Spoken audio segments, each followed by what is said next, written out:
Hello, everybody, and welcome back to the Charity Charge Show. This is Grayson Harris, and today we are joined by Elizabeth Jackson. She is both the CEO and president of Bridge Over Troubled Waters, and I'm really excited to get into her philosophy around providing incredible support for the youth of her community.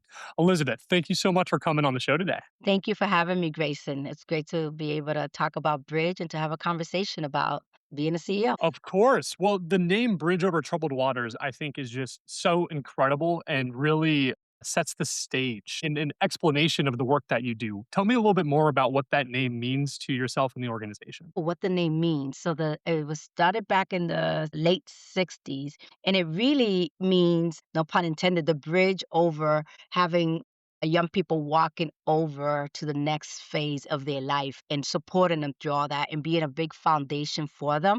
And the bridge has many pillars, and young people go through many stages in their lives. So we see ourselves as a foundation, and life is they're not steady waters, right? It's sometimes it's calm, sometimes it's a whole hurricane, sometimes it's waves and it's oceans and it's tsunamis, and really maintaining that foundation to get them through the other side of it. And it's not a bridge, I would say, for you to come back to it all the time. It's really to get you to the next stage in a great foundation. So that's what Bridge Over Troubled Waters for me means when we think about the young people and who we serve and how we serving them. We have to have a strong foundation to get them through a high foundation enough because those waters can be life can be very tricky. And so Yeah. how do we manage that they can hold themselves and have enough pillars to get to the other side? Can you tell me a little bit more about what the youth that are coming to your front door really kind of look like, what their needs are? I think one of the most unique aspects of some of our past conversations is that you truly open the door for anybody. Yeah, we see last year we saw over 2,400 young people. The age range is from 14 to 24. 76% are under the age of 21. So they're young.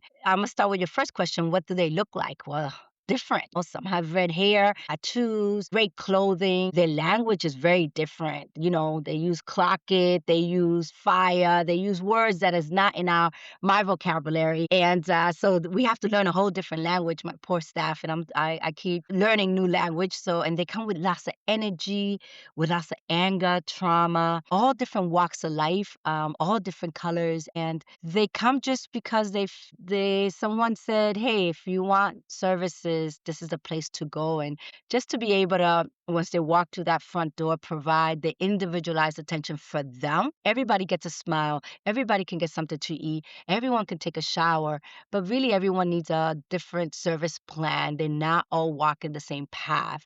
They're walking on the same bridge, but they need a guidance towards it. And so that is important for us to make sure that we're providing whatever individualized trauma or whatever individualized support they need, that we have it a la carte and ready for them. And be fully transparent, right? They'll come in Mm. and say, I need a house. Well, that's great. We don't have houses. That's a simple, honest answer. But we can help you try to get an apartment. Do you have a job? Oh, I don't have a job. Well, let's start with a job and really have those honest conversations that, you're 19 and we work here as a partnership. We Yeah. walk through this bridge together, not by yourself.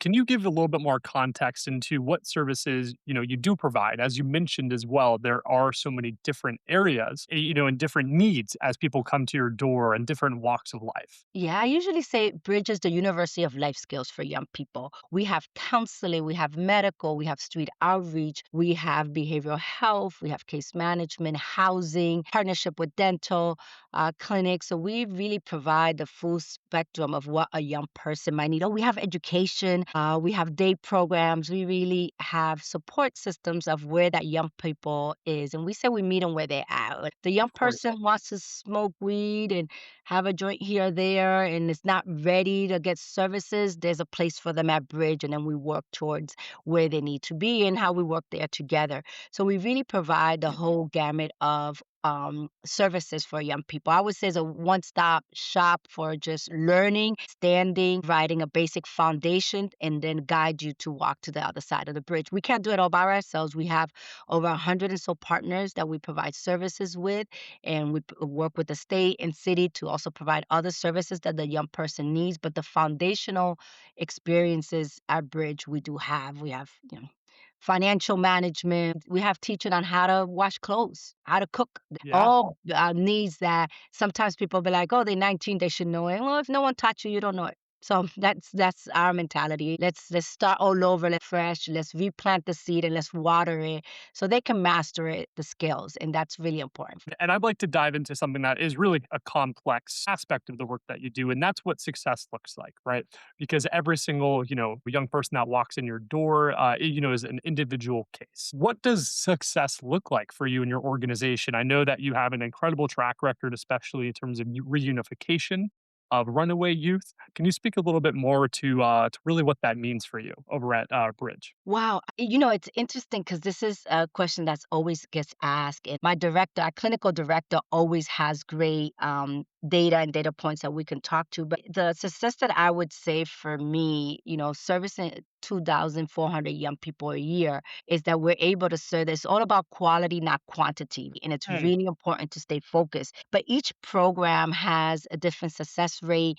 And for every young person, is different, right? So our counseling, we yeah, can do it by program and numbers. Our counseling department or our education department, we graduated, over 28 young people last year in graduation. Evidence-based behavioral health therapy, they had over yeah, 632 sessions last year. Those are all wow, numbers. I could keep throwing numbers. Our housing support, we housed over 276 young people last year. But the biggest one that we can never figure out how to, what is it, measure is young people coming back, young people saying thank you, young people seeing with their head down, cussing you out to their heads up and being really happy and saying thank you for keeping it real and helping me move on. That is a success that we can't bottle, we can't talk about. And people, they don't like rules. Nobody likes rules. I don't like rules either. Nobody likes rules, but we follow it and having them really holding them accountable for it. That's a success that we haven't figured out how to measure that. We have a research department. In the last 18 months, we've published over 7 papers, I think, that we have published with Mass General. We work with Beth Israel, Northeastern, BU, really looking at our services and program. And it mm, really shows our quality of work and why we can't dilute those services because it works for our young people. And again, I amazing, can throw numbers and numbers and numbers at you, but I really, we're just not just about numbers, right? This is of about our course. future, and our future is very different for every young person. So maybe you might not see a success about, they went to counseling 10 times, but they saw it as a success because they never thought about counseling, right? And that is Mm. important, and we need to celebrate that. Harm reduction is very important for us. So if a young person drinks 5 beers a day and we got them down to 2 beers, we're going to celebrate that because that's important. That's slowing them down. I really appreciate you sharing that. As you mentioned, it's really hard to capture some of those that impact that's Mhm. in kind of in between the lines, in between the numbers. Do you have a story that really stands out to you of a young person that's really graduated through some of the programs and services at Bridge and maybe are re-engaged now with you as young adults? Plenty of stories, so you might have to cut me off. I'll start Okay, with we'll do. this person was 16. He started our podcast at Bridge, and it's on our website, so if you guys wanna go and look it up. And he started with us at 16. He was through DCF, the Department of Children's Services, and, he was 17. His parents in DCF were trying to figure out like, okay, who should be his guardian. He was with us. And when he turned 18, he was our bridge kid. He lived in our basic center, which is for under 18. He lived in our emergency residence, which is our short-term shelter. That he moved Mhm. into that transitional living program, and he moved into Liberty House. He went into college, BU. Yes, he graduated from BU during COVID, which I was so upset because I wanted to go and scream for him. And I remember when all COVID was hitting, and the young people, the president was like at the end said everybody has to go home. His home is us, right? So he sent an email and he said, "Can I come home?" And I was Mm, like, we're full, but if you don't mind a sleeping bag, yes, you can come home." And he did. And I remember seeing he was like, I think then he was like 21 or so, seeing him walking around and at the office. And I stopped him and I said, "Hey, Bruce, what are you doing? What's going on?" He's like, "I'm gonna take my time and figure out what to do with life." And I walked away and I I have to tell you, I as a parent and I was like, "Oh my god, no, no, no. He needs to go to school. He needs to do this. He needs to have a service plan. He needs to do all this." And I slowed down. I was like, "No, this is where he's supposed to be. He's Mm, back home. He finished college. He's supposed to take a break and say, 'What's my next step?' That's healthy. That's a healthy transition." And I was yeah. like, "Okay, this is okay." And he got himself into Northeastern as a grad student, Wow. did very well, graduated there, and moved to Detroit. And it's doing well. He got his own apartment, doing amazing. We stay connected. He might get married soon. I feel so old just talking about this young man. But it's his story was, oh, and I asked him, like, what kept you here? And I think it's in our podcast. He says, I didn't like it then, but the rules and accountability, I hated it then, but it really set me up for success. Mm, And I appreciate that a lot from him. And when I had to fundraise because he has to still pay, I think it was $24,000 that he still had to pay for college for BU. He came and I said, Bruce, I can pay for this, but I need you to get A's and B's. Like, I don't need you to work full time. Like, why are you getting a C and you're working full time? And he's like, I'm working full time to try. I have to still come up with $4,000 or $5,000 for the year.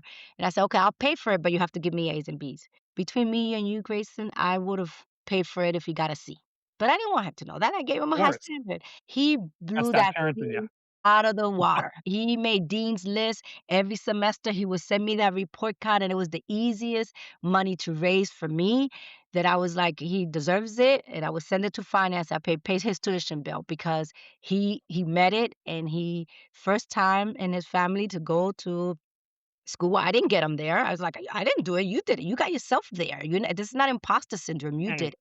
And that's one of our for many that one stays close to me because I was at Bridge as the CEO throughout that time. So I always bring up that story and he's doing amazing and I'm proud of that's an him. amazing story. You Yeah. know, and the few things that really are standout for me about that story is the fact that, you know, you were able to provide a true home, right? Mhm. Yes. During Yes. COVID, during these trying times, students were being sent back Yeah. home. He Yeah. thought to reach out to you. And the other aspect that I'd love to understand a little bit more about is that aspect that you were able to fundraise, right? To Mhm. really support and provide services for his university. And you mentioned that was some of the best and easiest fundraising you've ever done. All of these incredible services that you provide at Bridge, Mhm. they cost a lot of money, right? Sure. Can you speak a little bit more to what that funding looks like for you at Bridge Over Troubled Waters and how that is looking on a on an annual basis. So our it's the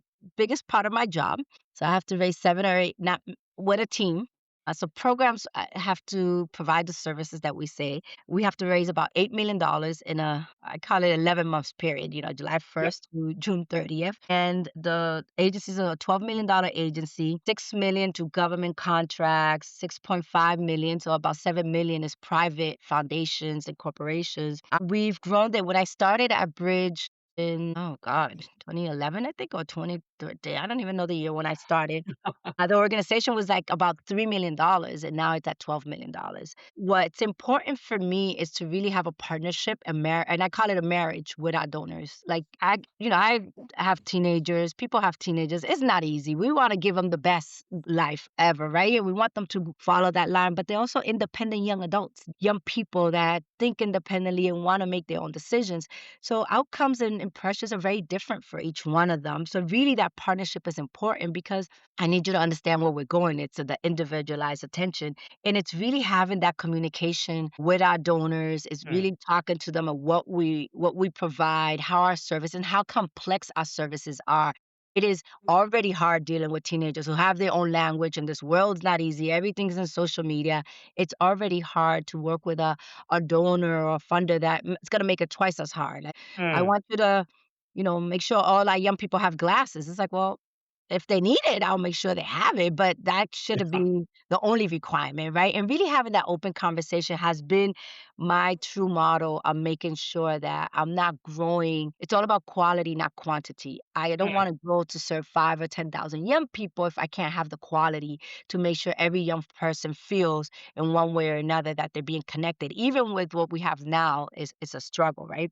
So 45% of our income is into government contracts, 5% is in investments, 50% is private grants and contributions. So I have a lot of people that, Yeah. have different ways and feelings about what should we do differently with young people. And it's really having a conversation, and that's much, much more important in a partnership for me than anything else. Course, I love how you described it, right? A partnership, a marriage. Something Yes. we talk about on the show all the time is, the importance of not chasing, funding and Hmm. really having that relationship between yourself and your, donors and your funders. What Yes. does a good funder look like for yourself and the organization? And what does a good relationship look like? Wow, I have a couple of great donors to the agency. Well, we have individual donors, major gifts that's over Yeah. $10,000, and then we have mid-level gifts and everyday gifts. The everyday gifts are under 1,000, and mid-level is about 10,000, 1,000 to 10,000, right? And institutional wise, we have 63% is institutional, and individual is 37%. So a good partnership that it looks like it's for someone who's been with us for a long period of time. I say that that's good. And I always say that they know our Kool-Aid. We don't have to change it. They know our sauce. They know what we do. They understand the complex of our agency and who we see. That's also a great donor. A donor that is willing to have hard conversations with me, that it's not just about Mm. transactional and money. Everything, yes, money needs the lights to go on and needs the Yeah. service, but let's discuss all these other issues I have. Like, one of our donors wanted a lot of technology information. It's like, yeah, but you don't give me money for technology, so I have to find somebody else to give me money to give you the data you want, and it makes it harder. So really feeling comfortable enough to have these hard conversations, and understanding that it's okay for them to say no. And for them to respect that it's okay for also for me to say, "Yeah, I can't give you that. Where can Mm. we meet in the middle?" And it's not just all about transactional. Give me money and talk to you later. Like, no, can we talk? Like, I'm struggling. Like, do you have any ideas? Do you know if anybody else who's working with this? Do you have a partnership with someone else? During COVID, a lot of things closed and we couldn't get food. The only thing that was Mm. open is McDonald's, literally. And we couldn't get the Cisco orders that we got. And having a lot of our donors that had food in their corporate offices give it to us, said, "We have extras, here you go." That was amazing for us. Yeah. That wasn't money, that wasn't anything, it's like, "We need food," and they were We have an helpful, or immediate even need. cleaning supplies. Well, I don't have cleaning supplies, but I know this corporation, I wanna say it was Encore Casino. They just opened up, they had all this cleaning supply, not doing anything, and they picked us, and we would go there with our truck, they put the stuff in the back, no communication, and we use that as cleaning. That partnership, and I always tell them, means more than the Mm. cash,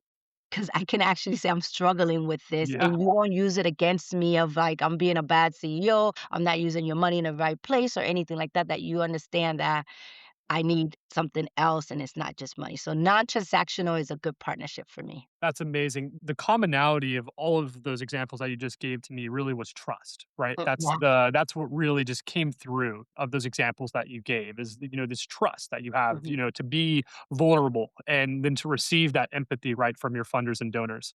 You mentioned as well that, having longevity within these partnerships is really important. Yes. How have you successfully built long-lasting, trusting relationships with individual and also more institutional donors as well?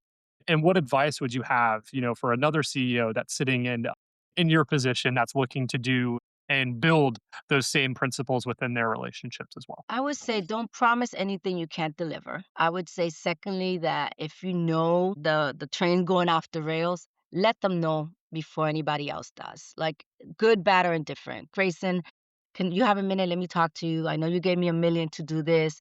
It's 6 months into it. We might have to change course because it's not working. How do you feel about it? If you want your money back, I understand. Like really having those tough conversations from the Mm. beginning and before it hits the news, or if we're hitting the news on something, let me call you, the 5 people, let me send an email. Let's talk about this. Give them they have my cell phone number. If there's an Yeah. issue that, please come to me and let me we work with teenagers.